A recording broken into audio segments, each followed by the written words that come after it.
Hello সবাই কেমন আছো? চলে এসেছি তোমাদের জন্য একটা নতুন ভিডিও নিয়ে। হ্যাঁ, আজকেও তোমাদের সাথে একটা পার্সেল আনবক্সিং এর ভিডিও শেয়ার করব। নাইকা হট পিঙ্ক সেল যেদিন থেকে চলছিল সেই সময়কারী প্রোডাক্ট এটা, কিন্তু এই প্রোডাক্টগুলোর ওপর কোনো অফার ছিল না, যেটা দাম সেটা দিয়েই কিনতে হয়েছে।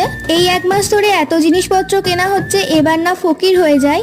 প্রথমেই আছে ফেসেস ক্যানাডার এই কম্প্যাক্ট পাউডারটা, যেটার প্যাকেজিংটা ভীষণ সুন্দর। অনেক সময় এই ধরনের product compact powder, eyeshadow palette এগুলো অনেক সময় ভেঙে যায় আস্তে আস্তে, কিন্তু এটার এত সুন্দর প্যাকেজিং, সহজে এটা ভাঙবে না। ফেসেস ক্যানাডার প্রোডাক্ট এই প্রথমবার ইউজ করব। চলো এরপরে কি আছে দেখে নিই। বায়োটিকের এই অ্যান্টি এজিং নাইট ক্রিমটা অর্ডার দেওয়া হয়েছিল, এটা আমার না দিদি। এই প্রোডাক্টের প্যাকেটটা এত বড়, কিন্তু জিনিসটা আছে একদম পুচকু।